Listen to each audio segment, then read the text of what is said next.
Morning class. सभी लोग कल का क्लास अटेंड किए थे, कैसा रहा? सबसे पहले फिर से आप लोगों का एक बार स्वागत है। ठीक है, हाँ आ जाइए। ठीक है, आप सभी लोगों का फिर से स्वागत है। कल जो है आप सीडीपी का जो है मैराथन क्लास अटेंड किए थे। आज अपने को देखना है हिंदी का, और कुछ क्वेश्चन जो है वो आपका हिंदी पेडागोजी का भी है। ठीक है, और ये जो स्तर आपका रखा गया है, ये रखा गया है आपके डीएलएड बीएलएड एग्जाम जो होते हैं, ठीक है, एंट्रेंस एग्जाम, उसको देख करके। ठीक है, उसमें एकदम ज्यादा डीप क्वेश्चन नहीं पूछा जाता। हिंदी सेक्शन की अगर बात करूँ तो अपन क्या करेंगे, उसको पूरे डिस्कस करेंगे। ठीक है, यहाँ पर जो आपको क्वेश्चन आएगा, ठीक है, उसके बारे में पूरा मैं क्या करूंगा, एक्सप्लेन करूंगा। अगर कोई टॉपिक जैसे मान लीजिए वर्णमाला का कोई टॉपिक है, उससे कोई क्वेश्चन आया है, यहाँ पर क्वेश्चन आपको डिस्प्ले में दिखेगा। ठीक है, तो उससे संबंधित जो भी फैक्चुअल चीजें हैं मैं आपको बताऊंगा, और उन क्वेश्चंस का आंसर आपको खुद को करना है। जो भी चीजें बताऊंगा उसको ध्यान में रखिएगा। उससे संबंधित जो क्वेश्चन रहेगा आपको खुद ही क्या करना है, उसको सॉल्व करके बताना है। ठीक है, तो चालू करते हैं अपन आज की क्लास को, अपने मैराथन क्लास को। ठीक है,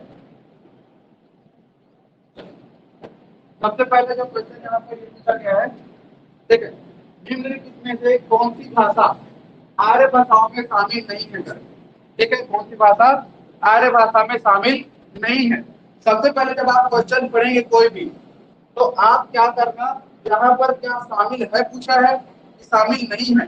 क्योंकि अधिकतर जो क्वेश्चन हमारे जो सही जो होने चाहिए, वो हम क्या कर देते हैं, उसको रॉन्ग कर देते हैं एक या दो वर्ड के कारण। जैसे यहाँ पर क्या कर दिया गया है, नहीं बोला गया है। क्या बोला गया है? नहीं। हम क्या करते हैं, कई बार उसको है करके बस क्या कर लेते हैं, क्वेश्चन को पढ़ लेते हैं शामिल है करके।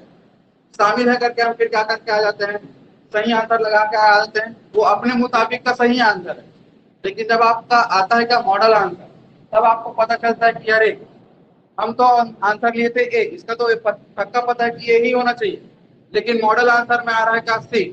तब आप क्वेश्चन को फिर से देखते हैं, अरे यहाँ पर तो नहीं लिखा है। वहीं पर क्या हो जाता है आपका, एक जो क्वेश्चन आपसे सही हो सकता था, जो आपको पता भी था, लेकिन वो क्या हो जाता है, गलत हो जाता है। तो सबसे पहले चीज जो आपको ध्यान रखना है क्वेश्चन को सॉल्व करते समय, क्वेश्चन को इत्मीनान से, संयमता से आपको क्या करना है, पढ़ लेना है। उसमें है पूछा है, नहीं है पूछा है, सही है पूछा है कि गलत है पूछा है, उसके बाद ही आप क्या करेंगे, अपना दिमाग लगाएंगे उस क्वेश्चन पर। नहीं तो आप इतना दिमाग भी लगाए उसको पढ़ने के बाद, तो आपका व्यर्थ हो जाएगा, आप गलत क्या करते हैं, आंसर करते हैं तब। ठीक है, तो सबसे पहले यहाँ पर पूछा गया है कि कौन सी भाषा आर्य भाषा में शामिल नहीं है। ठीक है, तो यहाँ पर आपको जानना है, ठीक है, कि कौन कौन सी भाषा आर्य भाषा में शामिल है, वो जान लेना है। तभी आपको पता चल जाएगा कि कौन सी भाषा आर्य भाषा में शामिल नहीं है। ठीक है, तो जब भी आर्य भाषा की बात करता है तो अपने को जानना है हिंदी भाषा का विकास क्रम। हिंदी भाषा का विकास क्रम, ठीक है, क्योंकि ये यही से आया वो क्या है, क्वेश्चन। ठीक है, हिंदी भाषा का जब भी विकास क्रम बात करेंगे अपन, ठीक है, तो हिंदी भाषा के विकास क्रम को हम क्या करते हैं, तीन भागों में बांटते हैं। पहला होता है प्राचीन आर्य भाषा,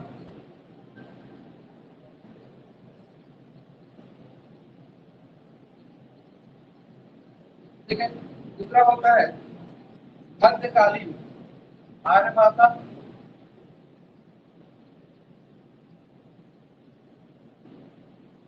एक तीसरा होता है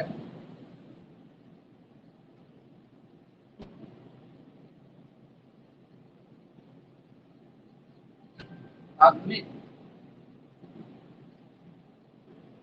आर्य भाषा।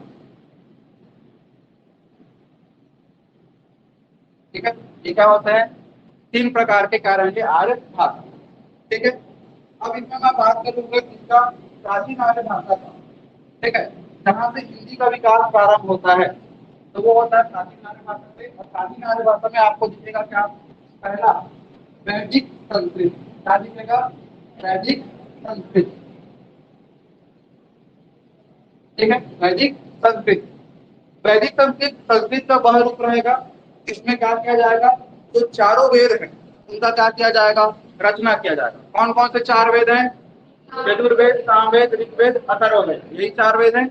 इनका क्या किया गया है, रचना किया गया है। और इनका रचना करने के लिए जिस संस्कृत का प्रयोग किया गया है वो क्या कहलाता है, वैदिक संस्कृत कहलाता है। यही से चालू होता है हिंदी भाषा का विकास क्रम। फिर वैदिक संस्कृत, अब वेद वगैरह अगर आप लोग धोखे धागे से थोड़ा बहुत एकाध श्लोक वगैरह या जो सुक्ति वगैरह है उसको अगर आप पढ़े होंगे तो बोलते नहीं बनता, बनता है क्या?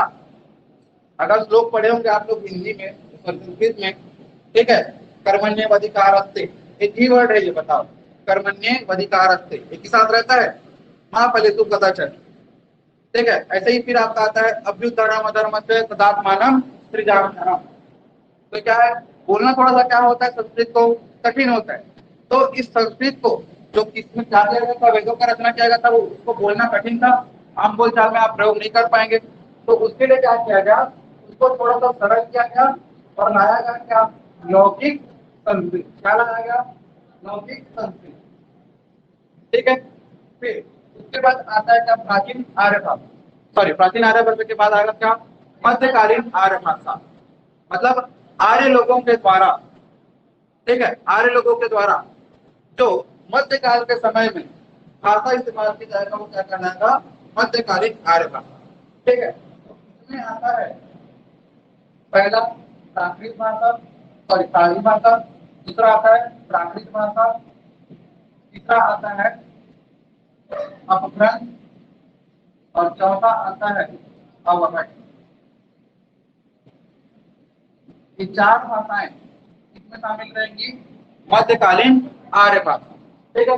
पाली भाषा जो है ये मान लीजिए छत्तीसगढ़ी है, ठीक है, इसको अधिकतर जनता क्या कर रही है, बोल रही है, ठीक है। जैसे अगर मैं बात करूं वैदिक संस्कृत तो ये मानक हिंदी है। जैसे आप लोग आवेदन पत्र वगैरह लिखते थे तो विषय करके क्या लिखते थे, अवकाश लेने हेतु आवेदन पत्र, ठीक है। सविनय निवेदन है कि कल रात्रि मेरी तबीयत अचानक क्या हो जाने के कारण, स्वास्थ्य खराब हो जाने के कारण मैं आज स्कूल आने में असमर्थ हूं, ऐसे करके लिखते थे।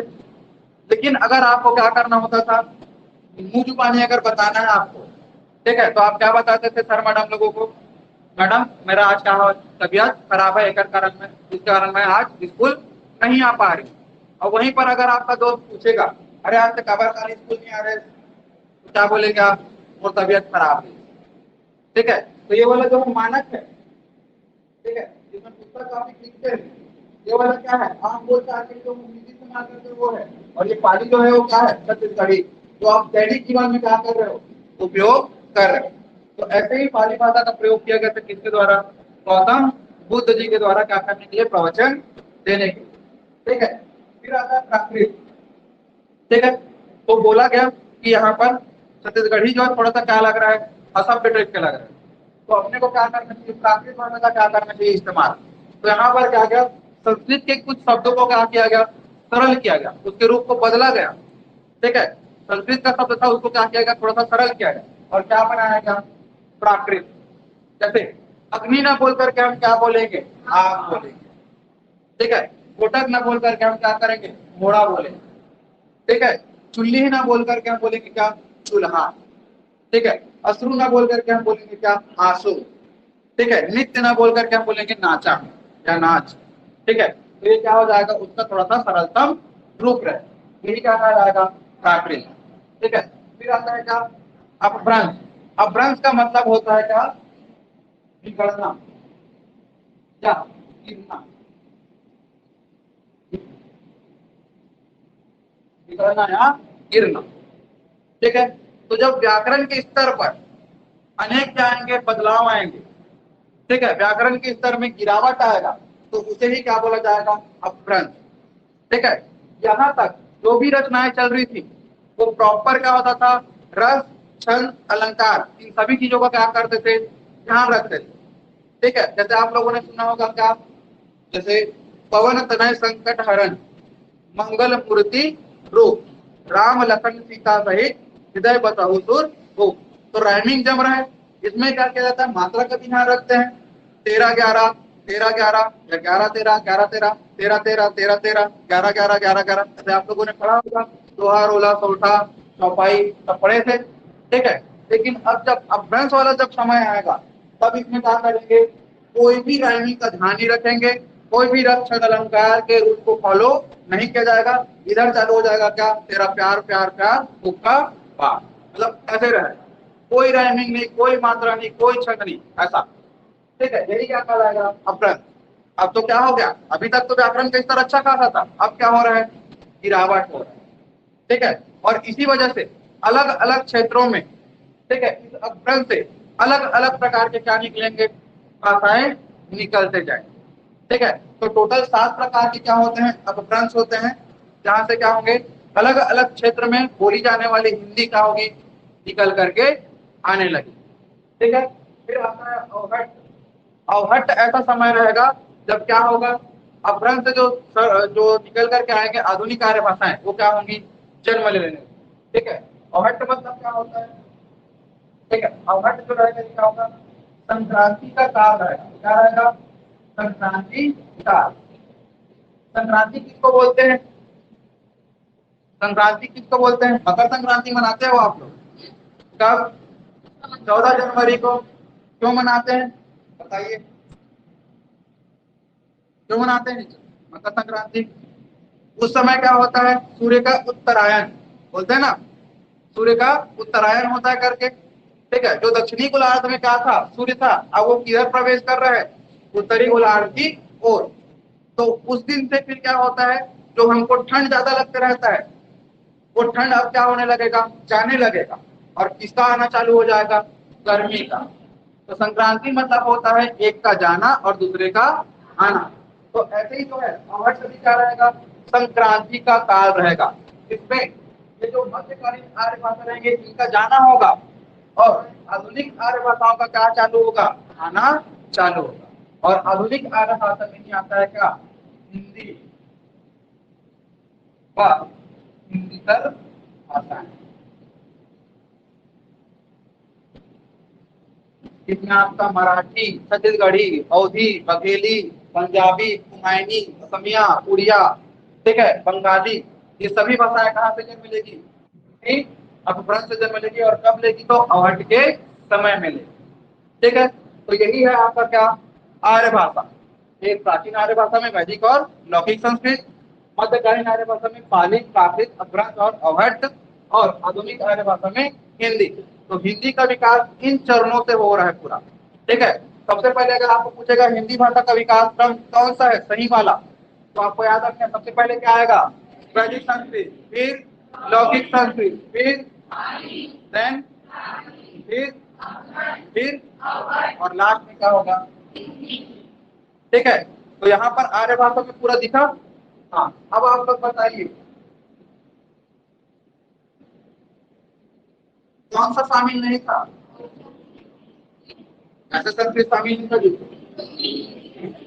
कौन सा शामिल नहीं था, तुर्की पढ़े थे कहीं पर, ठीक है, प्राकृत को पढ़े थे, संस्कृत को भी पढ़े थे, वैदिक और लौकिक संस्कृत। ठीक है, कई बार क्या करता है वो वैदिक और लौकिक संस्कृत में ना बात करके केवल और केवल क्या कर देता है, संस्कृत बोल देता है। तो संस्कृत मतलब वही है।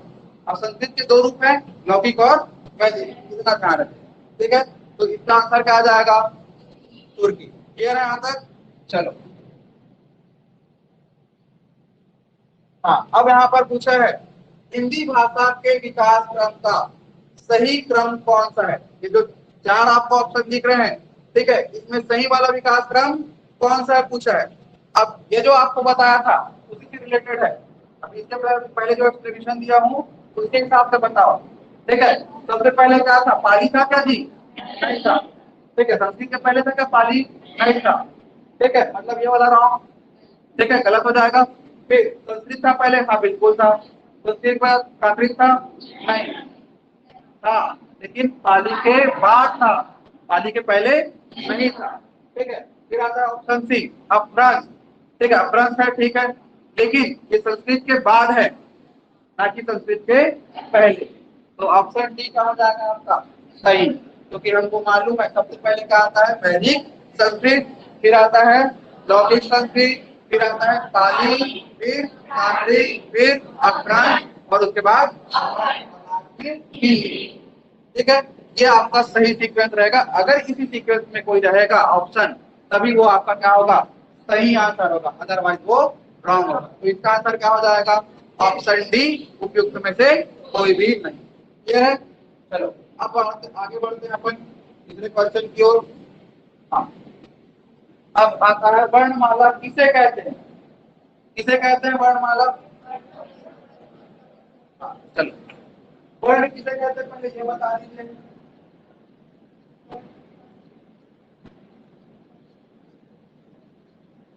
हाँ, सबसे पहले ये बताइए वर्ण किसे कहा जाता है,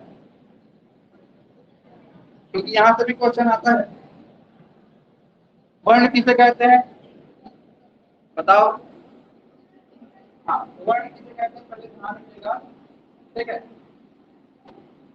ध्वनि या भाषा का, ध्वनि या भाषा का सबसे छोटा या लघु इकाई, सबसे छोटा या लघु इकाई क्या आप खंड नहीं कर सकते, उसे क्या कहेंगे? वर्ण कहेंगे। उसे क्या कहेंगे?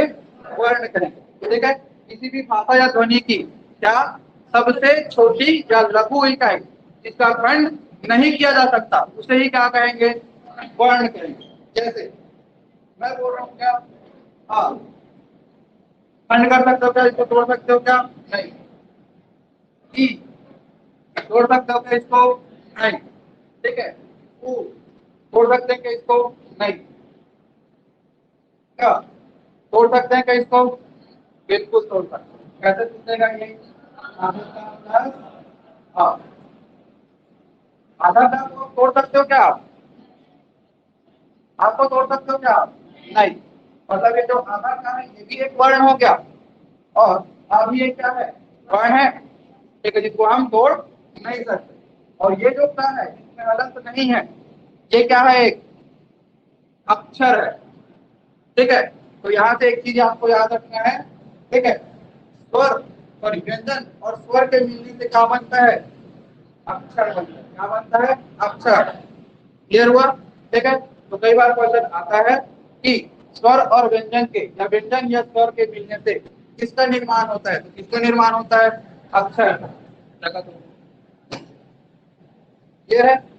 ठीक, और वर्ण किसे कहेंगे? किसी भी भाषा या ध्वनि की सबसे छोटी इकाई को जिसका हम खंड नहीं कर सकते। ठीक है, उसी को ही क्या बोला जाएगा? वर्ण कहा जाएगा। ठीक है, अब वर्णमाला किसे कहते हैं? तो वर्णों के व्यवस्थित समूह को। ठीक है, वर्णमाला किसे कहेंगे? वर्णों के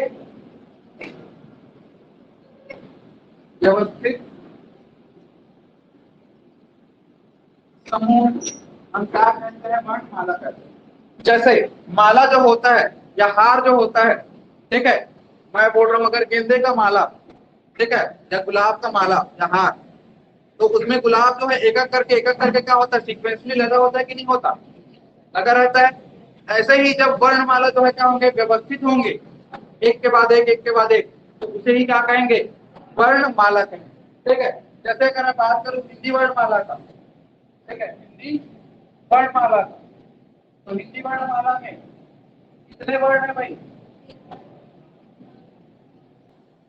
53 हो चुके हैं भाई, ध्यान रखना। पहले होता था 52। आज से कम 8-10 महीना पहले की बात है, 52 वर्ण होता था हिंदी वर्णमाला में। लेकिन अब कितने वर्ण रहेंगे? 53 रहेंगे। ठीक है, और इसको कैसे क्रम में जमाया गया है तो उसको देख लीजिए। ठीक है, सबसे पहले रखा गया है इसको स्वर को। इस बार में क्या है? स्वर को। और इसकी संख्या कितनी है भाई? 11। कौन कौन से हैं? तो आ ई ई उ उ री। कितना हुआ ये? 7। ठीक है, ए है ओ और ओ। ठीक है, ये क्या हो गया? टोटल 11। अभी तक आप लोग अम और अह तो भी पढ़ते थे स्वर में, नहीं लेना है उसको स्वर में, उसको एक अलग नाम दिया गया है। और क्या नाम दिया गया है? अयोगवा। क्या नाम दिया गया है उसको? अयोगवा। और इसकी संख्या है कितनी ऐसे वर्णों की? 2। इसमें आता है क्या? अम और अह। ठीक है, उसके बाद क्या चालू होता है जी, व्यंजन। ठीक है, क्या चालू होता है, व्यंजन। अब व्यंजन के भी क्या है, 3 कैटेगरी है। ठीक है, ये जो मूल व्यंजन है 33, तो व्यंजनों की संख्या कितनी है, 33। इसको 3 कैटेगरी में बांटा गया है। ठीक है, पहला कहलाता है क्या, स्पर्श व्यंजन। ठीक है, इसकी संख्या है 25। ठीक है, फिर अपन देखेंगे क्या, अंतर व्यंजन, इसकी संख्या कितनी, 4। हाँ, 5 आगे दी। हाँ, फिर आएगा क्या, उष्म या संघर्षी व्यंजन, इसकी संख्या कितनी, 4। ठीक है, सबसे पहले देखते हैं अपन स्पर्श व्यंजन को। ठीक है, ये 5 वर्ग में बटा हुआ है, का वर्ग, च वर्ग, सा वर्ग, सा वर्ग और प वर्ग।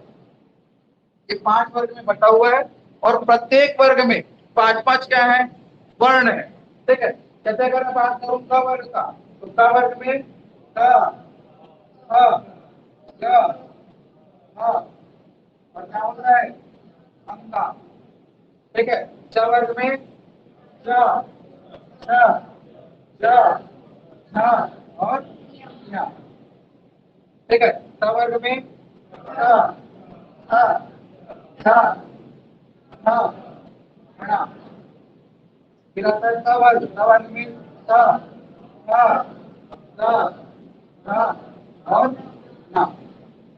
फिर आता है प वर्ग, प वर्ग में प, फ, भ, भ और न। और सभी में मैं लाता हूँ हलन। और हलन का मतलब क्या है कि ये क्या है, वर्ण है। क्या है, वर्ण। ठीक है, अगर मैं हलन को हटा दूंगा तो वो क्या बन जाएगा, अक्षर। ठीक है, तो यही जो है 25 क्या है, स्पर्श व्यंजन है। तो अगर आपको पूछेगा स्पर्श व्यंजन की संख्या कितनी है, तो कितना आएगा, 25। ठीक है, अंतर स्पर्श व्यंजन की संख्या है 4। कौन कौन से हैं, तो य, र, ल और प। इसमें भी डालेंगे आप वर्ण की बात करेगा तब। और उसमें संकल्पी व्यंजन की संख्या कितनी है, 4। ठीक है, कौन कौन से हैं, श, श, स और ह। और कौन सा पहले आएगा, सरोता का सा, षटकोण का सा कि शक्कर का सा, षटकोण का, शक्कर का सा पहले आता है, ध्यान रखना। फिर आता है कौन सा सा, षटकोण का सा, फिर आता है सरोता का सा और हाँ। ठीक है, और यही जो है, ये जो आपको दिख रहा है स्पर्श व्यंजन, अंतर व्यंजन और उसमें संघर्षी व्यंजन, यही जो है तीनों किसमें आएंगे, मूल व्यंजन में आएंगे। किसमें आएंगे, मूल व्यंजन। ठीक है, ये है। और इसी को मिलाकर के टोटल कितने हैं, 33 व्यंजन। तो अगर आपको पूछेगा मूल व्यंजन में क्या शामिल नहीं है, क्या पूछा, मूल व्यंजन में क्या शामिल नहीं है, और आपके पास 4 ऑप्शन ये रखता है। पहला रखता है स्पर्श व्यंजन, नहीं है, पूछा है ना। पहला ऑप्शन रखा है उसने स्पर्श व्यंजन, दूसरा ऑप्शन उसने रखा क्या, अंतर व्यंजन, तीसरा ऑप्शन उसने रखा क्या, संयुक्त व्यंजन, और चौथा ऑप्शन उसने रखा क्या, ये आपका उसमें है संघर्ष व्यंजन। तो क्या आएगा, संयुक्त व्यंजन। ये किसमें शामिल नहीं होता, मूल व्यंजनों में शामिल नहीं होता। ठीक है, चलो ये हो जाएगा आपका व्यंजन 33। तो फिर तो 33 और तो कितना हो गया, 35। 35 और 11 कितने हुए, 35 और 10 45, 45 और 1 40, 40 हुआ। हाँ, बचा 36। इसके बाद आता है क्या, संयुक्त व्यंजन। अब ये मूल व्यंजनों से अलग है। ठीक है, इसमें आता है कौन कौन से वर्ण, तो आता है क्षमा का छ, फिर आता है प्र, विश्व वाला या और प्रवीण का प्र। ठीक है, ये हो जाएगा आपका 4 संयुक्त व्यंजन। इसमें इसकी संख्या 4 और 2 क्या है, त्रिगुण, या उसी को ही कहा जाता है उत्क्षिप्त व्यंजन। ठीक है, तो कितने हैं, त्रिगुण या क्षिप्त व्यंजन। और ये कौन कौन से हैं, लड़ाई का अड़ा और कढ़ाई का अड़ा। ये दोनों क्या है, त्रिगुण या उत्क्षिप्त व्यंजन कहलाते हैं। ठीक है, अब यहाँ तक कितना हो गया था? 46, 40 और 4 50, 50 और 2 52, 52 हुआ। एक कोई ना कोई और बचा ही है, ठीक है। तो अभी अभी एक नया वर्ण जुड़ा है, ठीक है, और उसे बोला जाता है क्या? विशिष्ट व्यंजन। क्या बोला जाता है? विशिष्ट व्यंजन। और इसकी संख्या कितनी होगी? एक होगी। तो हो सकता है चांस इसका ज्यादा है। क्यों? क्योंकि ये नया वर्ण जुड़ा है, इस वजह से आपको पूछे ही पूछे, ठीक है। क्यों पूछेगा? क्योंकि नया जुड़ा है।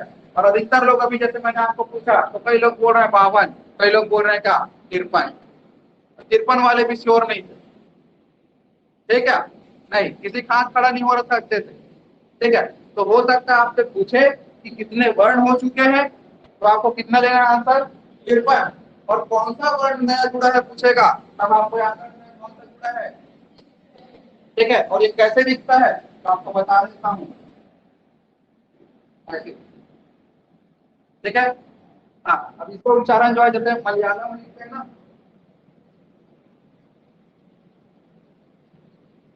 मलयालम नहीं होता, मलयालम, मलयालम ऐसे करके, हाँ, ठीक है। तो इसका प्रोनाउंसिएशन थोड़ा सा अलग है, ठीक है। जैसे टपुड़ा बोलते हैं, हाँ, ऐसे ही मलयालम, मलयालम नहीं होता, मलयालम ऐसा है, ठीक है। तो इसका उच्चारण थोड़ा सा अलग होता है। क्लियर है यहाँ तक? ठीक। तो यहाँ से अपन पूरा पढ़ लिए क्या, कौन कौन से वर्ण होते हैं, कौन कौन से सीक्वेंस में है, पता चला, ठीक है। तो ये पूरा सीक्वेंस में आपको दिखता है ना, ये पूरा व्यवस्थित क्रम में आपको दिखेगा, तभी ये क्या कहलाता है? वर्ण माला कहलाता है। इसमें स्वर सबसे पहले, अगर हिंदी वर्णमाला की बात करें तो स्वर सबसे पहले रखा गया है।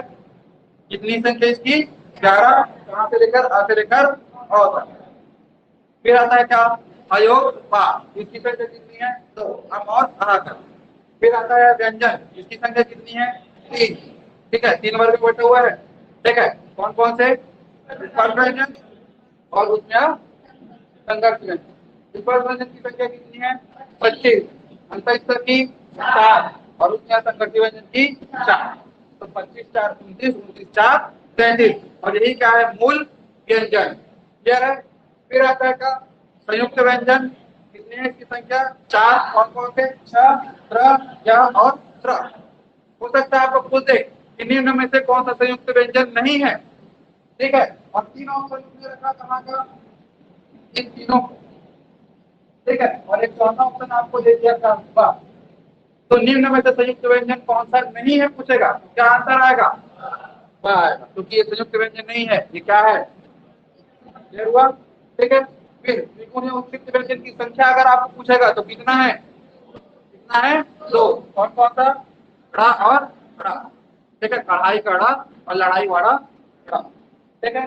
और विशिष्ट व्यंजन, ये क्या है? नया जुड़ा है, तो आपको पूछेगा कि वर्तमान में नया जुड़ा व्यंजन कौन सा है, तो कौन सा है? विशिष्ट व्यंजन। और इसकी संख्या कितनी है? ये है, ठीक।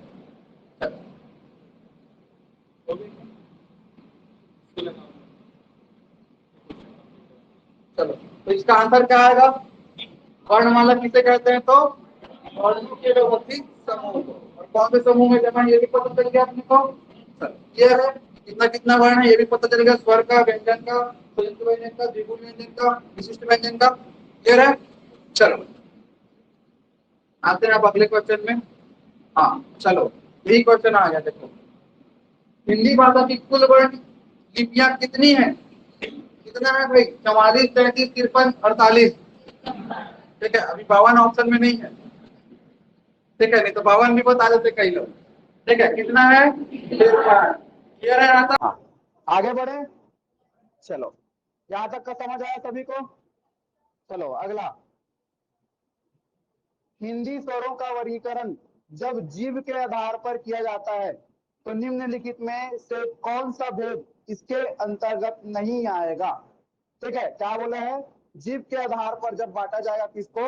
स्वरों को, तब इनमें से कौन सा, ठीक है, नहीं आएगा उसमें, ठीक है।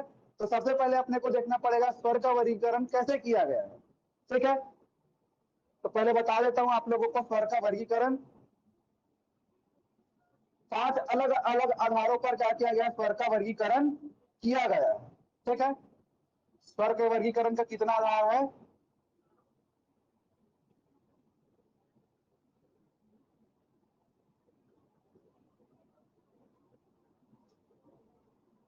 5 आधार, कौन कौन से उसको देखिएगा और कौन कौन से प्रकार उसमें आते हैं इसको भी देखिएगा। ठीक है, पहला अगर मैं बात करूं किसका, स्वर के वर्गीकरण का, ठीक है, तो इसमें पहला आधार जो है वो है उच्चारण समय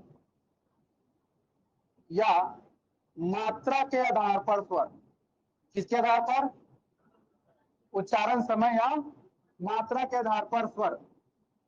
इसके आधार पर स्वर को जो है क्या किया गया है, 3 भागों में बांटा गया है, 3 प्रकारों में बांटा गया है। कितने प्रकार होते हैं? उच्चारण समय या मात्रा के आधार पर 3 प्रकार होते हैं। कौन कौन से?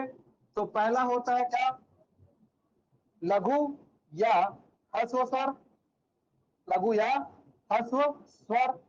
दूसरा होता है दीर्घ या गुरु स्वर, और तीसरा होता है,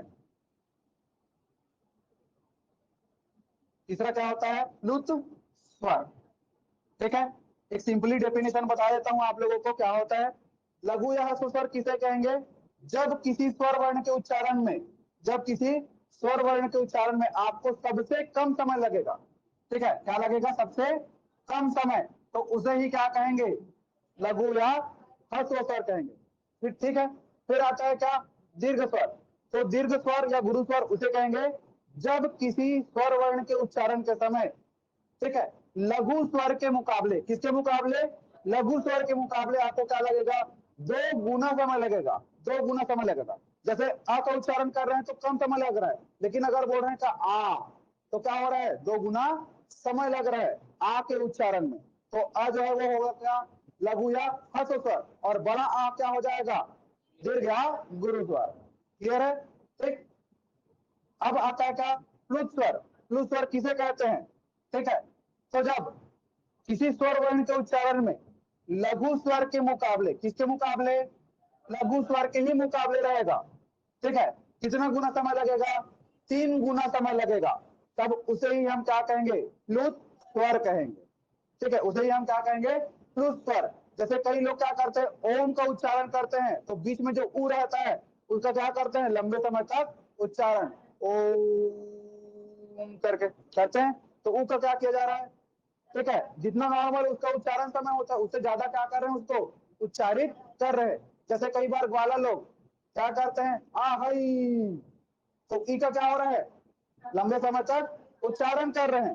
ठीक है, ए बेटा, आ का क्या हो रहा है वहां पर, लंबे समय तक उच्चारण। ठीक है, तो यही क्या हो जाएगा, आपका प्लुत स्वर कहलाएगा। ठीक है, तो लघु स्वर किसे कहेंगे, जिसके उच्चारण में सबसे कम समय लगेगा। दीर्घ या गुरु स्वर किसे कहेंगे, जिसके उच्चारण में लघु स्वर के मुकाबले कितना गुना समय, 2 गुना समय लगेगा। ठीक है, और प्लुत स्वर किसे कहेंगे, जिस स्वर वर्ण के उच्चारण में लघु स्वर के मुकाबले कितना गुना समय लगेगा, 3 गुना समय लगेगा। क्लियर है? तो यह हो जाएगा आपका उच्चारण समय या मात्रा के आधार पर स्वर के 3 प्रकार। ठीक है, फिर अब इसी में ही जो दूसरा प्रकार है, दूसरा जो आधार है स्वर के वर्गीकरण का, वो है रचना या बनावट के आधार पर। किसके आधार पर? रचना या बनावट के आधार पर स्वर। ठीक है, तो इसके आधार पर 2 प्रकार होता है स्वर का। ठीक है, एक कहलाता है आपका मूल या स्वतंत्र स्वर, और एक कहलाता है, इसको बोलते हैं संधि स्वर। क्या बोलते हैं? संधि स्वर कहेंगे। ठीक है, तो मूल या स्वतंत्र स्वर उसे कहेंगे जो किसी अन्य स्वर वर्ण के मेल से नहीं बने हैं, जो किसी अन्य स्वर वर्ण के मेल से नहीं बने हैं। जैसे अ, ई, उ, री, ये किसी के मेल से नहीं बना है, लेकिन बाकी जो स्वर वर्ण है आपके, वो क्या होंगे, किसी न किसी स्वर वर्ण के मेल से ही क्या है, बने हुए हैं। उसे हम क्या कहेंगे, संधि स्वर। संधि का मतलब क्या होता है, मिलना या जुड़ना। तो जब 2 स्वर वर्ण आपस में मिलेंगे तो उनसे बने नए स्वर वर्ण क्या कहलाएंगे, संधि स्वर। जैसे आ, ई, उ, ए, ओ और आओ। ठीक है, अगर मैं बात करूं आ का, तो 2 छोटे आ मिलकर के क्या बनाते हैं, बड़ा आ बनाते हैं। जो छोटी ई मिलकर के क्या बनाते हैं, बड़ी ई बनाते हैं। ठीक है, फिर दो छोटे ऊ मिल करके क्या बनाते हैं, तो ये मिल करके बन रहा है, ठीक है।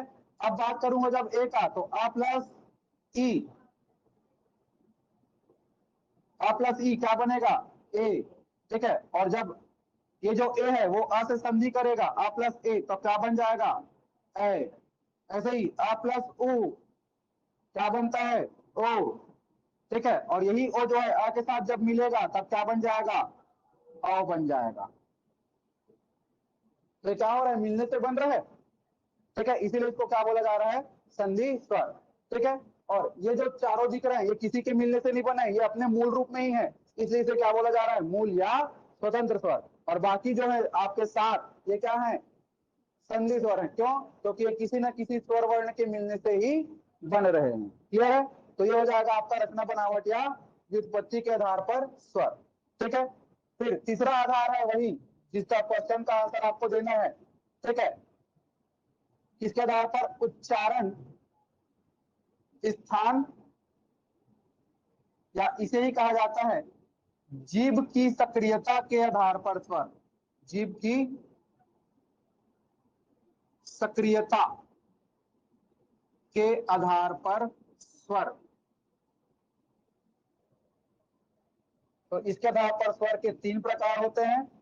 कितने प्रकार, 3 प्रकार। कौन कौन से, तो ये होता है आपका पहला अग्र स्वर, दूसरा होता है क्या, मध्य स्वर,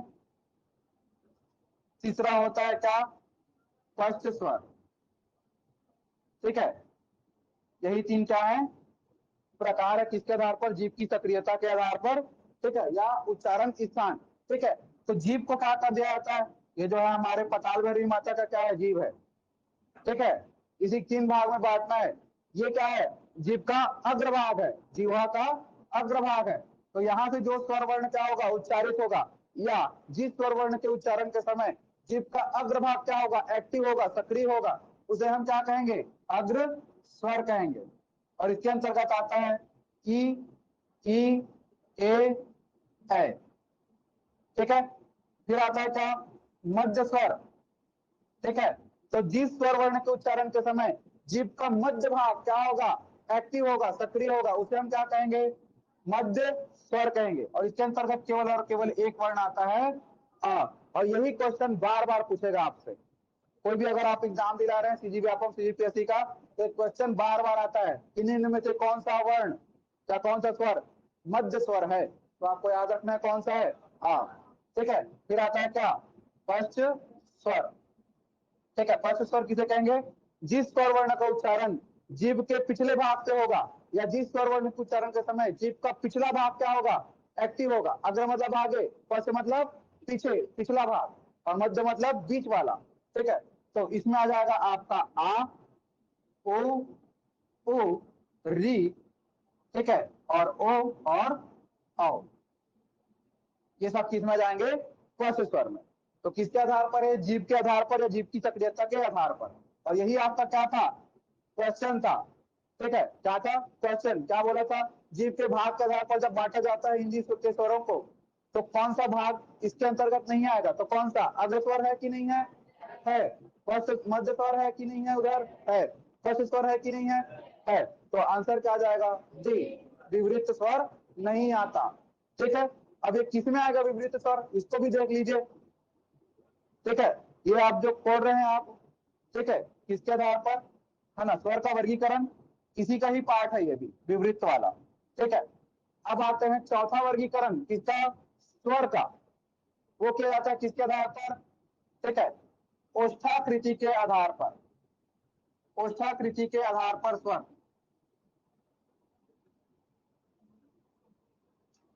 तो इसके आधार पर स्वर के 2 प्रकार होते हैं, कितने प्रकार, 2 प्रकार। कौन कौन से, तो एक होता है क्या, वृत्तमुखी, क्या होगा, वृत्तमुखी, और दूसरा क्या होगा, अवृत्तमुखी स्वर।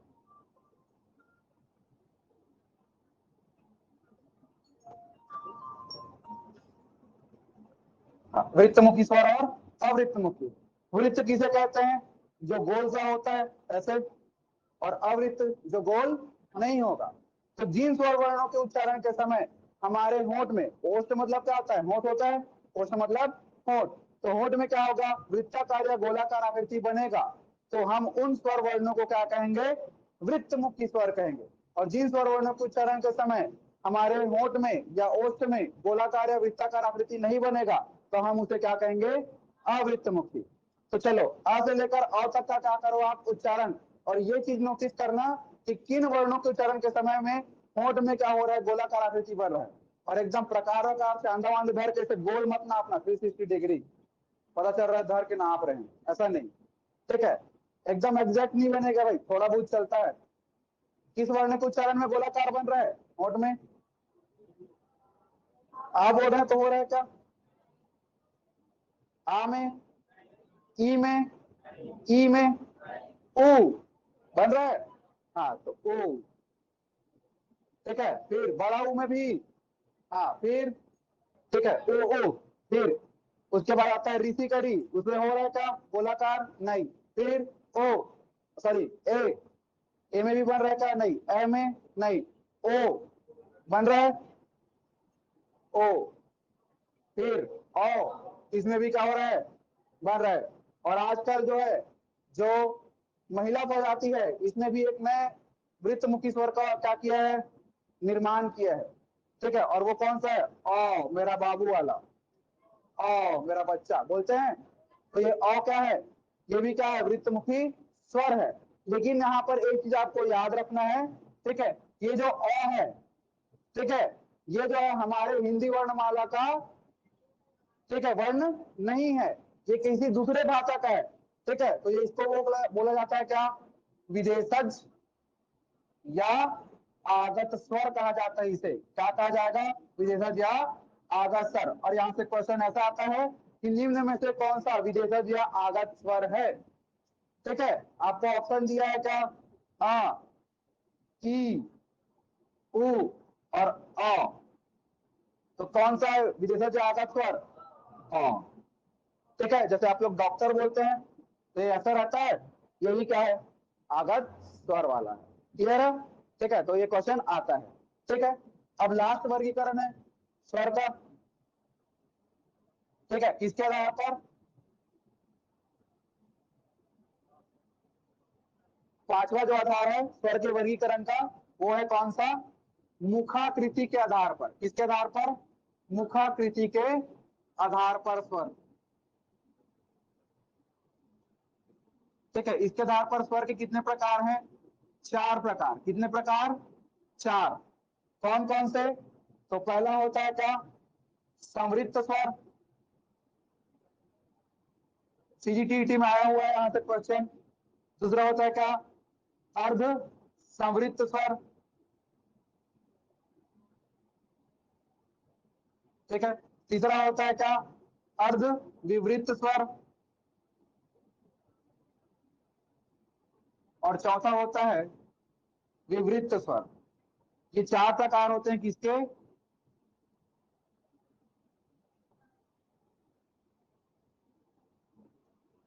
किसके आधार पर, मुखाकृति के आधार पर। मुखाकृति कह रहा है मतलब मुख के खुलने के आधार पर, ठीक है, मुख के खुलने के आधार पर जब स्वर की बात करेंगे, या मुखाकृति के आधार पर स्वर की बात करेंगे, तो स्वर के कितने प्रकार होंगे, चार प्रकार, कौन कौन से, समृद्ध स्वर, फिर अर्ध समृद्ध, फिर अर्ध विवृत, फिर विवृत, ठीक है। समृद्ध का मतलब होता है क्या, इसका मतलब होता है कम खुलना, क्या होता है, कम खुलना।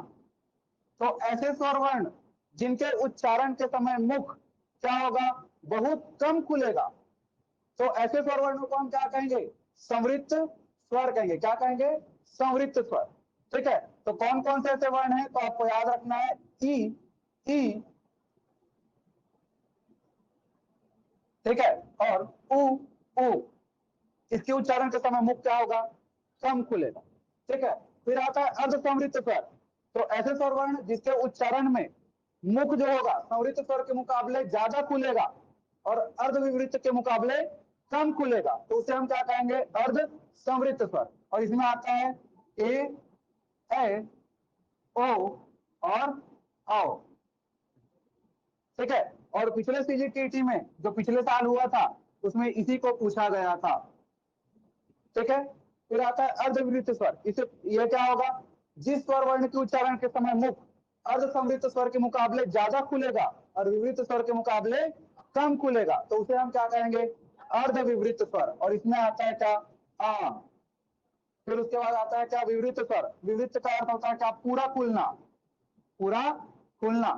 तो ऐसे स्वर वर्ण जिसके उच्चारण के समय मुख क्या होगा, पूरा खुलेगा, तो उसे हम क्या कहेंगे, विवृत स्वर। और इसमें आता है क्या, आ। तो आप देख लो क्रम को, अगर इसे क्रम से उच्चारित करेंगे तो आपको मुख जो है ज्यादा खुलता हुआ दिखेगा। ठीक है, करके देखो, ई उ कम खुल रहा है। हाँ, उसके बाद ए ओ अ बोलते हैं तो थोड़ा ज्यादा खुल रहा है, हो रहा है कि नहीं हो रहा है।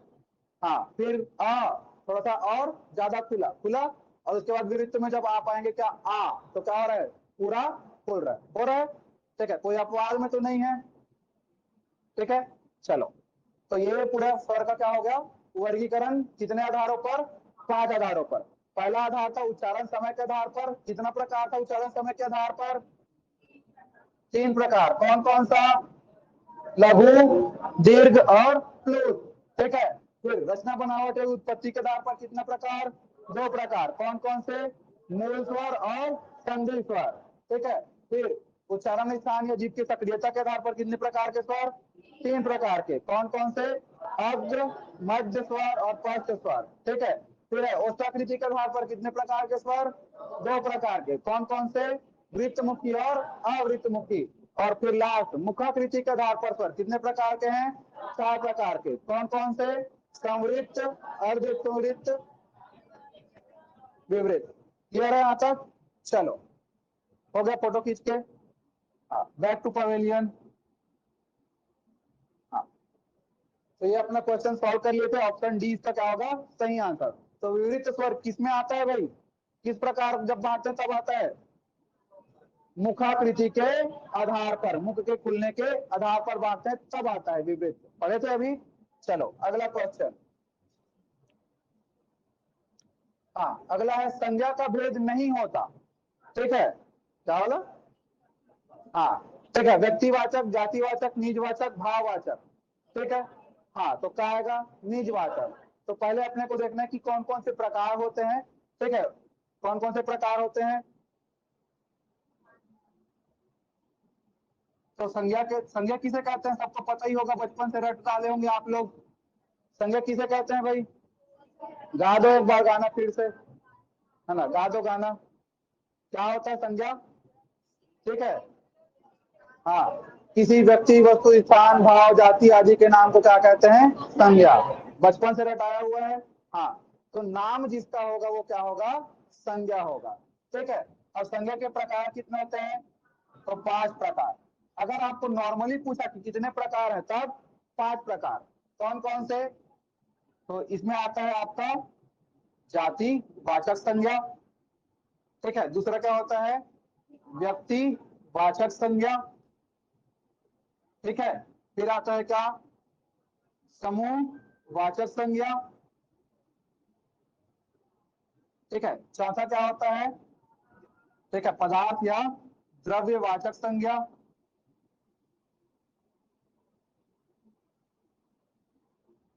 ठीक है, और लास्ट क्या होता है, भाव वाचक संज्ञा।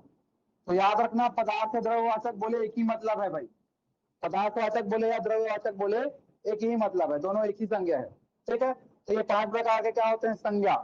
ठीक है, अब अगर आपको पूछा गणना के आधार पर, किसके आधार पर, गणना के आधार पर कितनी प्रकार की संज्ञाएं होती है, तो आपको याद रखना है कितना होता है, 2।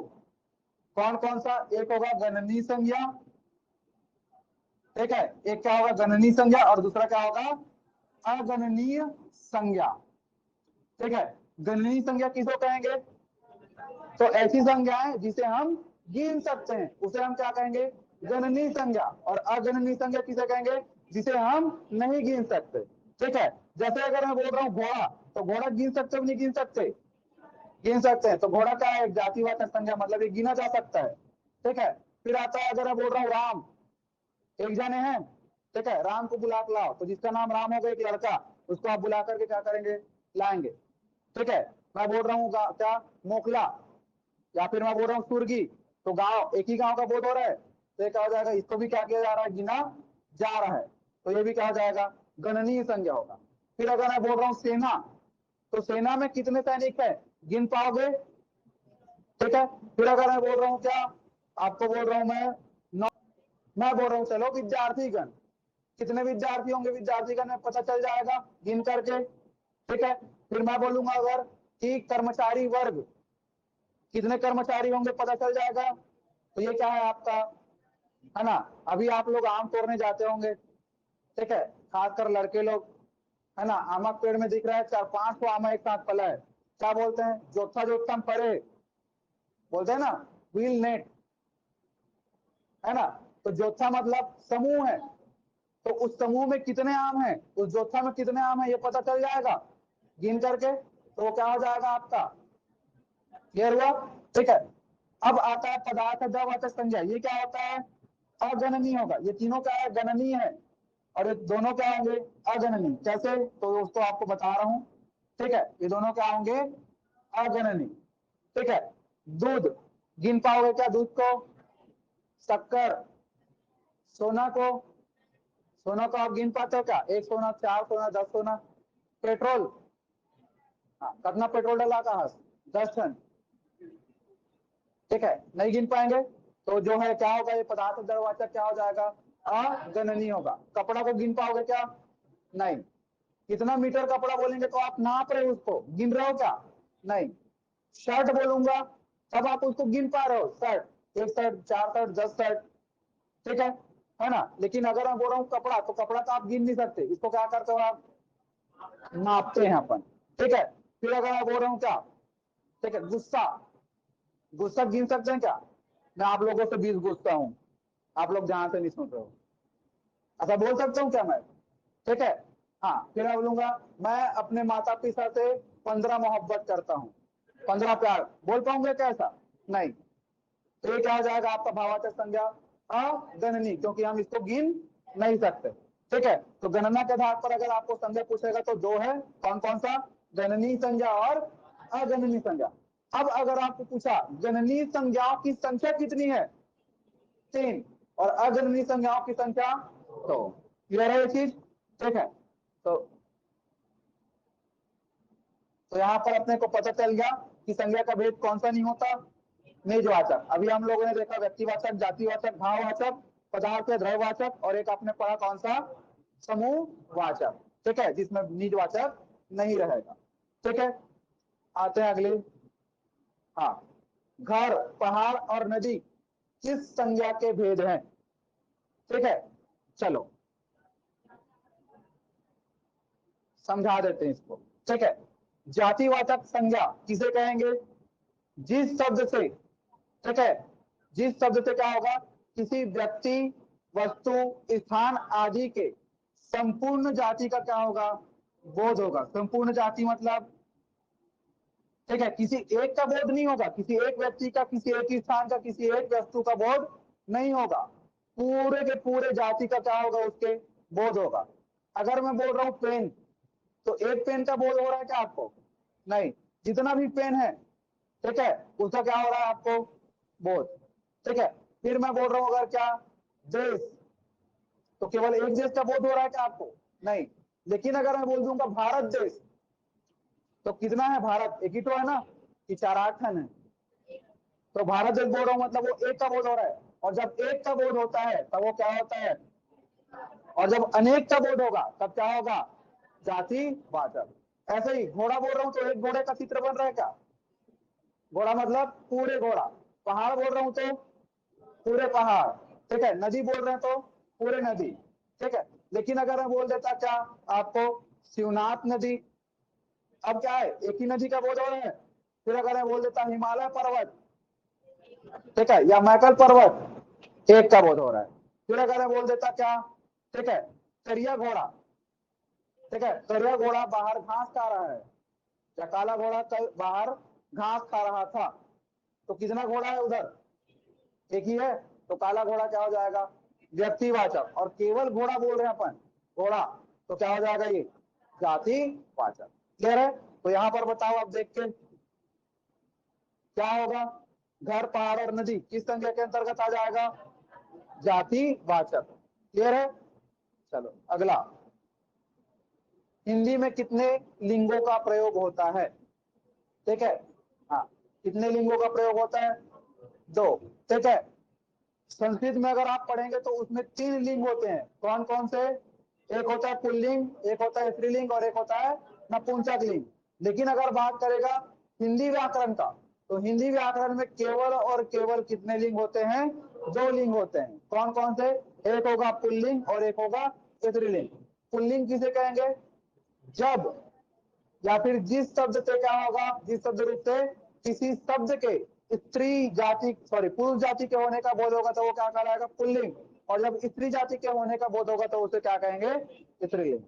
ठीक है, अब पहचान के लिए 3-4 प्रकार हैं, शायद इससे रिलेटेड कोई क्वेश्चन होगा इसमें। हाँ, भवानी शब्द का पुल्लिंग। ठीक है, भवानी शब्द क्या है? स्त्रीलिंग है, तभी इसका क्या पूछा गया है? पुल्लिंग। ठीक है, तो इसमें एक नियम होता है। ठीक है, पुल्लिंग से स्त्रीलिंग बनाना है और स्त्रीलिंग से पुल्लिंग बनाने वाला। तो ये जो क्वेश्चन है वो है, हाँ, ये है पुल्लिंग से स्त्रीलिंग बनाने वाला।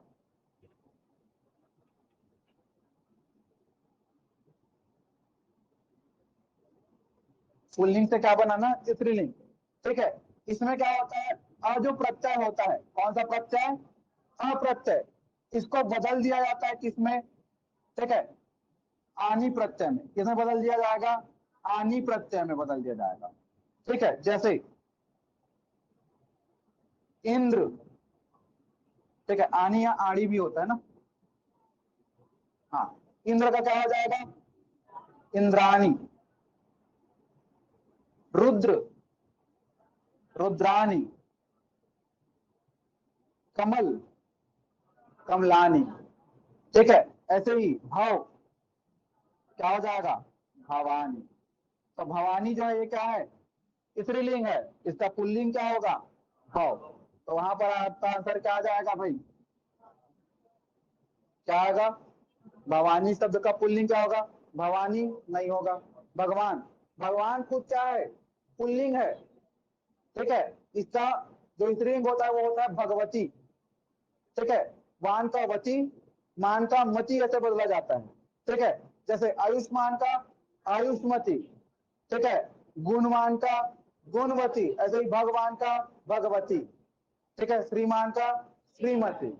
ठीक है, भगवती, ये भगवान का ही क्या हो जाएगा? ये अभी आपको बताया क्या है? स्त्रीलिंग हो गया। ठीक है, तो क्या हो जाएगा? भव, भव का भवानी, रुद्र का रुद्रानी, इंद्र का इंद्राणी, कमल का कमलानी।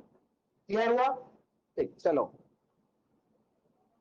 हाँ, क्वेश्चन नंबर 10 ये है कि किसका प्रयोग सदैव एक वचन में होगा? ये जो शब्द दिए हैं इसमें से किसका प्रयोग सदैव हमेशा एक वचन में ही होगा? ठीक है, नदी का, साधु का, प्रत्येक का, घर का। ठीक है, तो हमेशा जो है प्रत्येक का क्या होता है? जो प्रयोग होता है वो हमेशा एक वचन में होगा। ठीक है, 3 शब्द है जिसको आपको याद रखना है, जो हमेशा क्या होंगे? एक वचन में प्रयोग होंगे। ठीक है, और वो एक ही शब्द जो आ रहा है वही बताएगा आपको। ठीक है, एक है प्रत्येक, ये शब्द। एक है हर एक, और एक है कोई एक। ये 3 शब्द हैं जो हमेशा क्या होंगे? एक वचन में प्रयोग होंगे। ठीक है, एक वचन को पहचानने का तरीका है। ठीक है, ये हो जाएगा आपका एक नियम एक वचन में होने का। दूसरा है जो क्या होते हैं? द्रव्यवाचक संज्ञा होते हैं। ठीक है, या भाववाचक संज्ञा होते हैं, ये भी हमेशा क्या होते हैं? एक वचन में ही होते हैं। ठीक है, जैसे उदाहरण से बताता हूं। हाँ, जैसे अगर मैं बोल रहा हूं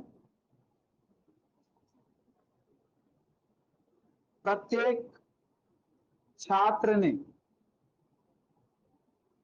अपना होमवर्क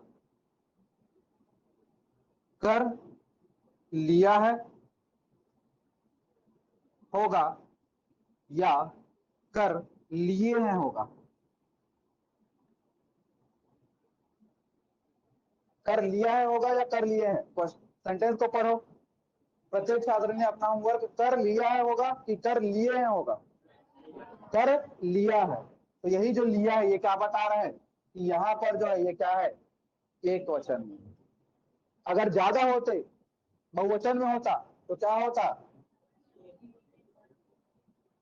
क्लियर है? ठीक है। ऐसे ही हर एक आदमी का कार लेने का सपना होता है कि होते हैं? हर एक आदमी का कार लेने का सपना होता है कि होते हैं? क्या होता है? होता है। तो ये होता ही क्या बता रहा है कि ये जो क्या है, प्रत्येक या हर एक, ये क्या है, एक वचन में। क्लियर है? ठीक है। ऐसे ही कोई एक आदमी भी मेरी मदद करने नहीं आया कि आए? नहीं आया। तो आया क्या बता रहा है कि यहाँ पर जो क्या है, कोई एक, ये क्या है आपका एक वचन में। क्लियर है? ठीक है। तो कोई एक, प्रत्येक या हर एक, ये जो शब्द रहेगा हमेशा क्या रहेगा, एक वचन में ही रहेगा। क्लियर है? हाँ। अब जैसे द्रव्यवाचक या भाववाचक ये क्या होता है, एक वचन में होता है। ये भी हमेशा क्या होगा, एक वचन में। कैसे? जैसे दूध बह रहा है कि बह रहे हैं होगा, दूध बह रहा है। ठीक है। या पानी, पानी को ले लेते हैं, पानी बह रहा है या बह रहे हैं? बह रहा है। सोना महंगा हो गया कि हो गए? हो गया। चांदी सस्ता हो, चांदी सस्ती हो गई कि हो गए? हो गई। क्लियर हुआ? ठीक है। तो यहाँ पर दिख रहा है सोना, चांदी, या जो क्या होता है आपका दूध, ये सब क्या है, द्रववाचक है या पदार्थवाचक है, जिसको अपन गिन नहीं सकते। अब आते हैं भाववाचक में। ठीक है। मुझे बहुत जल्दी गुस्सा आते हैं, क्या होगा, आता है। और गुस्सा क्या है, भाववाचक संज्ञा। ठीक है। मुझे इस कूलर पर बहुत चार आए हैं, आया है। क्लियर हुआ? तो भाववाचक संज्ञा हमेशा क्या होगा, एक वचन में। ऐसे ही द्रव्यवाचक संज्ञा भी क्या होगा, एक वचन में। क्लियर है? चलो,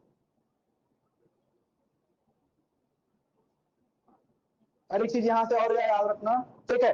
ये जो साधु शब्द है, साधु शब्द, ठीक है, इसका एक वचन रूप भी यही रहेगा और बहुवचन रूप भी यही रहेगा। ठीक है। साधु का साधुओं, साधुए, ऐसा कुछ नहीं होगा। ये क्वेश्चन बार बार आ चुका है, इस चीज को खास कर ध्यान रखेंगे। साधु का जो बहुवचन होगा वो साधु ही होगा। साधु का बहुवचन क्या होगा, साधु। साधुओं नहीं होगा, साधुए नहीं होगा, साधुओं नहीं होगा, साधु ही रहेगा। इस चीज को खास ध्यान रखेंगे। क्लियर है? चलो अगला, वचन किसका बोध कराता है भाई? प्राणी या वस्तु के एक या अनेक होने का, प्राणी या वस्तु के एक होने का, प्राणी या वस्तु के अनेक होने का, प्राणु या वस्तु के लिंग का। ठीक है। अगर मैं बोल रहा हूं एक वचन, तो इससे क्या ज्ञात हो रहा है आपको, कोई जो प्राणी या जो वस्तु है वो क्या है, एक है। और अगर क्या हो रहा है, बहुवचन बोल रहा हूं, तो क्या होगा, प्राणी या जो वस्तु होगा वो क्या होगा, अनेक होगा। ठीक है। तो क्या बोध कराता है वचन, संख्या में, जो भी कोई प्राणी या वस्तु है उसका संख्या में एक होने का, एक वचन का बोध कराएगा, एक है ना। और बहुवचन किसका बोध कराएगा, किसी भी प्राणी या वस्तु की संख्या में एक से अधिक होने का। ठीक है। तो जब वचन जो है एक वचन रहेगा तब एक का बोध कराएगा, और बहुवचन मतलब एक से अधिक का बोध कराएगा। चलो, अब इसमें पूछा है सर्वनाम का भेद इनमें से कौन सा नहीं है, कौन सा नहीं है? तो आप आते हैं सर्वनाम के प्रकार में। ठीक है। हाँ, सर्वनाम किसे कहते हैं पहले यह बता दीजिए, किसको बोलते हैं सर्वनाम? हाँ, ऐसा शब्द जो क्या होगा, संज्ञा के बदले प्रयोग होगा, या नाम के बदले जो क्या होगा, शब्द प्रयोग होगा, उसे हम क्या कहेंगे, सर्वनाम कहेंगे। ठीक है। संज्ञा या नाम के बदले जो शब्द क्या होगा, प्रयोग होगा, उसे हम क्या कहते हैं, सर्वनाम। और इसके कितने प्रकार होते हैं, 6 प्रकार। कितने प्रकार, 6 प्रकार। कौन कौन से? तो इसमें आ जाएगा आपका पहला, इसको बोला जाता है पुरुष वाचक सर्वनाम। दूसरा क्या होता है, निश्चय वाचक सर्वनाम। तीसरा क्या होगा, निश्चय मतलब अनिश्चय भी होगा। चौथा क्या होगा, प्रश्न वाचक सर्वनाम। इसका डेफिनेशन भी लगे हाथ बता दूंगा आप लोगों को, ठीक है। पांचवा क्या होगा, इसको बोलते हैं संबंध वाचक सर्वनाम। और छठवा क्या होगा, निज वाचक सर्वनाम। ये 6 प्रकार होते हैं किसके, सर्वनामों के, ठीक है। पहले आंसर कर लो, फिर इसका मैं क्या बताता हूँ आपको, ठीक है। तक इसका जो डेफिनेशन है वो बताता हूँ। ये 6 प्रकार के समास होते हैं, अच्छे से देख लो। कौन कौन सा, पुरुषवाचक, निश्चयवाचक, अनिश्चयवाचक, प्रश्नवाचक, संबंधवाचक, निजवाचक। हाँ, कौन सा नहीं है पूछा है, हाँ बताओ। गुणवाचक था क्या, नहीं था, ठीक है। प्रश्नवाचक था, संबंधवाचक था और निजवाचक था, हाँ था। ये वाला नहीं था, मतलब ये क्या हो जाएगा आपका आंसर हो जाएगा। कौन सा नहीं है पूछा है, ठीक है। हाँ, अब आते हैं डेफिनेशन में इसके। पुरुषवाचक सर्वनाम किसे कहेंगे, जब किसी व्यक्ति या व्यक्तियों के नाम के बदले हम क्या करते हैं, जिन शब्दों का प्रयोग करते हैं वो क्या कहलाएगा, पुरुषवाचक सर्वनाम, ठीक है। जैसे मैं बोल दूंगा कि जाओ आप मेरे लिए पानी लेकर आओ, तो इनका नाम मैं नहीं जानता, मैं क्या शब्द प्रयोग कर रहा हूँ इनके नाम के बदले, ठीक है। अब मैं इसका नाम जानता हूँ, जागृति नाम है उसका, फिर मैं बोलूंगा ठीक है, तुम मेरे लिए कल चिवड़ा लेकर आना, घर में बना होगा भी, ठीक है। तो मैं क्या बोल रहा हूँ, तुम, तो इनके नाम के वजह मैं क्या शब्द यूज कर रहा हूँ, तुम, ठीक है। फिर मैं बोल रहा हूँ कि आप सब कल मेरे घर आना, मेरा बर्थडे सेलिब्रेट करेंगे, तो आप सभी का नाम नहीं ले रहा हूं, मैं क्या प्रयोग कर रहा हूं, आप सब, ठीक है। तो ये क्या हो जाएगा, पुरुषवाचक सर्वनाम, ठीक है। तो किसी एक व्यक्ति या व्यक्तियों के नाम के बदले हम जो शब्द प्रयोग करेंगे वो क्या कहलाएगा, पुरुषवाचक सर्वनाम, ठीक है। फिर आता है निश्चयवाचक सर्वनाम। तो जिस शब्द से क्या होता है, किसी व्यक्ति या वस्तु के निश्चितता का बोध होगा, किसका बोध होगा, निश्चितता का बोध होगा, तो वो क्या कहलाएगा, निश्चयवाचक सर्वनाम। और इसमें ऐसे व्यक्ति या वस्तु के बारे में बात करेंगे जो जिस समय हम कथन को कह रहे हैं उस समय वो व्यक्ति वहां पर या वस्तु वहां पर मौजूद होगा, उपस्थित होगा। जैसे अगर मैं बोल रहा हूं, है ना, तो निश्चयवाचक सर्वनाम में आता है ये, वे, यह, वह, ये शब्द आता है, ठीक है। जैसे मैं बोल रहा हूं वह मेरा बॉटल है, ठीक है, वह मेरा बॉटल है, बॉटल उपस्थित है यहाँ पर, ठीक है। फिर मैं बोल रहा हूं कि यह मेरा कॉपी है, यहाँ पर उपस्थित है, ठीक है। फिर अगर मैं बोल रहा हूँ क्या, वे दोनों मेरे छात्र हैं, या वे दोनों कल मेरे घर आए थे, तो दो लोग थोड़े दूर में हैं, ठीक है, और बहुत सारे हैं, इसलिए क्या कर रहा हूँ, वे, ठीक है। दो लोग हैं तो क्या कर दूंगा मैं, वे। और अगर एक जन रहता तो वह बालक कल मेरे घर आया था, एक रहेगा तब वह, अनेक है तो वे, ठीक है, क्लियर है, और थोड़ा दूर में है, ठीक। फिर आता है अनिश्चय। तो जिस शब्द से क्या होगा, है ना, किसी व्यक्ति या वस्तु के अनिश्चितता का बोध होगा, उसे हम क्या कहेंगे, अनिश्चयवाचक सर्वनाम, ठीक है। जैसे मैंने इनको बोला जाओ तो गेट पर कौन खड़ा है देख कर आओ, अब ये उस व्यक्ति को जानते ही नहीं है, तो आकर के क्या बताएंगे कि दरवाजे पर कोई खड़ा है। तो कोई जो है वो किसी व्यक्ति के नाम के बदले प्रयोग हो रहा है। अगर वहां पर क्या होता, राम खड़ा रहता जिसको भी जानते रहते, तो क्या बोलते, वहां पर दरवाजे पर राम खड़ा है।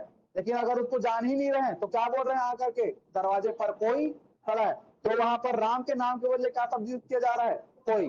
तो यही जो कोई है वो क्या है, अनिश्चयवाचक सर्वनाम, उसको निश्चित ही नहीं है कौन है, ठीक है।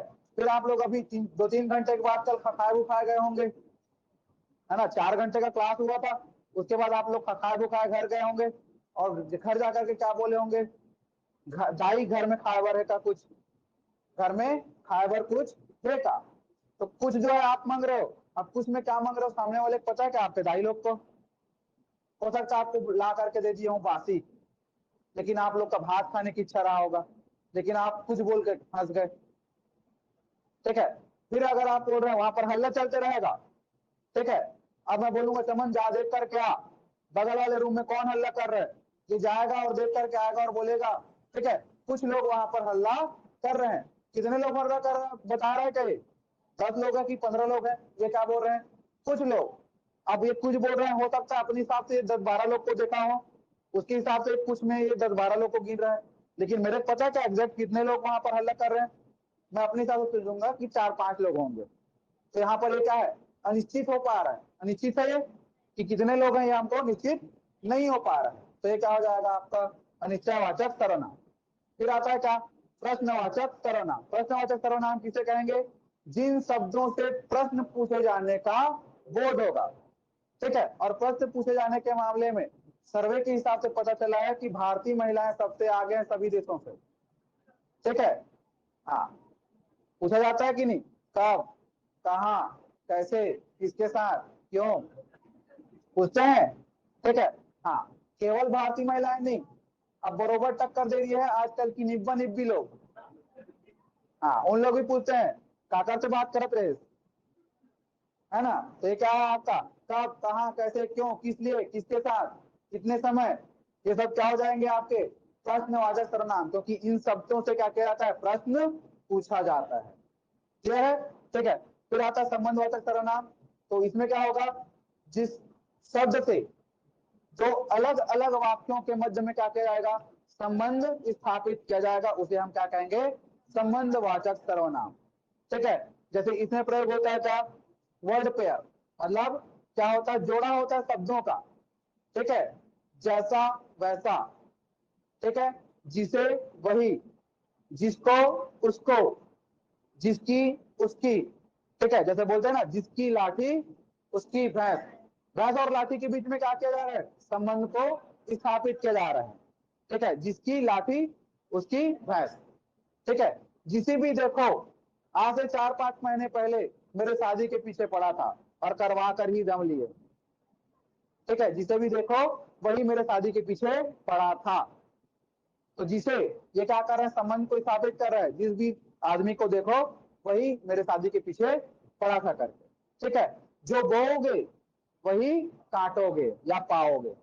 ठीक है, जो दूसरों के लिए गड्ढा खोदता है वह उसी में गिरता है। तो जो क्या कर रहा है, संबंध को स्थापित कर रहा है, जिसे जो है वो संबंध को स्थापित कर रहा है। जो सामने वाला वर्ड होता है वही क्या होता है, संबंधवाचक सर्वनाम, और पीछे जो लग रहा है वही या उसकी या उसका या वैसा, तो ये क्या होगा, निश्चयवाचक सर्वनाम।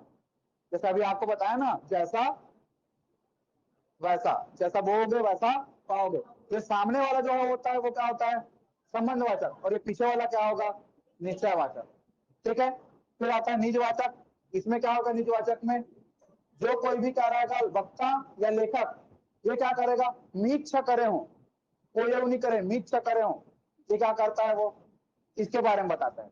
जैसे शीतल के साथ कुश्ती कौन करेगा, देखे ना चुप चुप के, देखे हैं, हाँ, फिर शीतल को बुलाते हैं तब नहीं। ठीक है, तो क्या हो जाएगा, वही जो मैं है, ठीक है, वो क्या है आपका निजवाचक सर्वनाम। ठीक है, इसमें जो वक्ता या लेखक होता है, मैंने ही इसको किया है, ऐसा क्या करता है, वो बतलाता है। ठीक है, मैं खुद ही मैराथन क्लास लिया हूं, कोई और लिया क्या, नहीं, मैं खुद ही लिया हूं। तो खुद जो शब्द है वो क्या है, ठीक है, मैं मैं अपना काम स्वयं कर लूंगा। स्वयं शब्द से क्या बता रहा है कि मैं खुद कर लूंगा। ठीक है, मैं खुद ही यहाँ चला आया, कोई मुझे ला करके नहीं छोड़ा है, खुद ही। ठीक है, क्लियर है। और आप भला तो जग भला, मतलब आपके कहने का मतलब आप लोगों को नहीं बोल रहे, खुद मैं भला रहूंगा तो जग भी भला रहेगा। ठीक है, इसीलिए बोला जाता है ना, अगर कोई बुराई आप दूसरे दुनिया में देख रहे हो, दुनिया के दूसरे लोगों में देख रहे हो, पहले अपने आप में भी देख लो। अपने आप बोल रहे हैं, अपने आप में भी देख लो, आप मतलब खुद में देख लो। क्लियर हुआ। ठीक है, तो ये हो जाएगा आपका निजवाचक सर्वनाम। ठीक है, आते हैं क्वेश्चन की ओर। तो यहाँ पर इसका आंसर क्या हो जाएगा, सर्वनाम का भेद इनमें से कोई नहीं है, उसका गुणवाचक सर्वनाम। क्लियर है। चलो अब आगे आते हैं अपन 13वें क्वेश्चन पर। हाँ, कोई आ रहा है, वाक्य में कोई किस प्रकार का सर्वनाम है, अनिश्चय वाचक। कौन आ रहा है एग्जैक्ट पता है क्या, नहीं पता चल रहा है, मोदी जी आ रहे हैं। तो क्या बोलते हैं आप लोग, अगर मोदी जानते हैं तो मोदी जी आ रहे हैं, चौथी बार। ठीक है, हाँ, तो ये क्या हो जाता है आपका, अगर मोदी जी आ रहे हैं तो एग्जैक्ट अपने को पता है। ठीक है, तब वो दूसरा हो जाता, लेकिन यहाँ पर क्या बोला जा रहा है, कोई, तो जो कि क्या है, अनिश्चित।